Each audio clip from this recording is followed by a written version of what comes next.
بەڕێزان و خۆشەویستان، ئێستاش برای بەڕێزمان کاک ئازاد ئۆمەراوەیی هۆنراوەیەک پێشکەشەکات با بفەرمێت.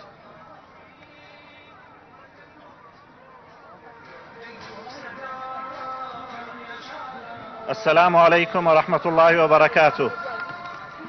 بەرەو سەرکەوتن دەڕۆین، لە سەرچاوەی حەقیقەتەوە هاتووین و بە ڕۆشنایی و ڕاستەڕێدا کەوتوینە ڕێ، بە سەراب و ئاوازی ناسازی شەو و شۆفارەکان فری و ناخۆین، بە ئاو و هەوای سازگاری کوێستانی ژینی ئازادی و سەرفرازی گۆچکراوین، بە ئاو و هەوای سازگاری کوێستانی ژینی ئازادی و سەرفرازی گۆشکراوین، خاوەن سەروەری و شکۆین،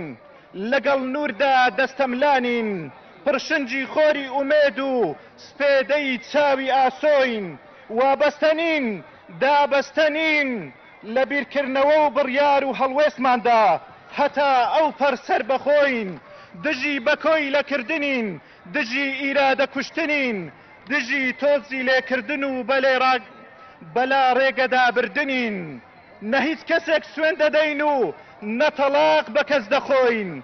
پارەی گەل نابەشینەوە و وڵات بەتاڵان نابین، نەقۆڵی هیچ کەسێک دەبڕین، نەدەنجی هیچ کەسێک دەکرین، نەدەبینە دزی بازاری شێوا و فرت و فێڵ و ئاین و ئۆین، بۆ چاکسازی ڕاستەقینە و ڕیشەی هەوڵ دەدەین، دژی خۆڵ لە چاوکردن و ئیشی بەپینە و پەڕۆین، بەختەوەری دنیا و دواڕۆژی مرۆڤەکان ئامانجمانە، زەردەخەنەی لێوی ژیان و هیوای دڵی پڕ لە ناسۆر و بۆسۆین، بۆ دەرونی وشکاڕۆی خاچی نیشتیمان، سەرچاوەی زەڵم و بێخاڵ و سۆلاف و شێخی باڵەک و قوولە و کوڕکوڕ و هەڵشۆین، هەنگاوی هەستانەوەین، خاراوی ژان و ناسۆر و گێچەڵ و زوڵم و نسکۆین، ژیلەمەی شۆڕشی نورین، بۆ بێدادی و چەواشەیی و ستەمکاری، بڕکانی بەگڕ و کڵپە و تین و پریشک و پشکۆین، لەگەڵ ڕەسەنایەتیدا جەستە و گیانین، دژی بێبەند و باری و لاساکردنەوەی کوێرانە و کلتور و بیری نامۆین، بۆ سەربەخۆیی و بنیادی قەوارە و دەوڵەتی کوردی تێدەکۆشین، ئەی کوردستان پارێزەری دین و ژینی گەلی کورد و سنوور و سەروەری تۆین،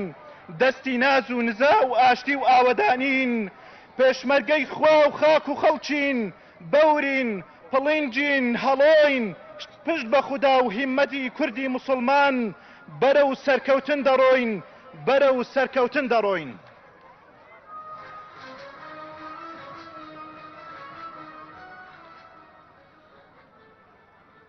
خی گەورە پاداشتی برای بەڕێزمان کاک ئازاد ئۆمەراوەیی بداتەوە.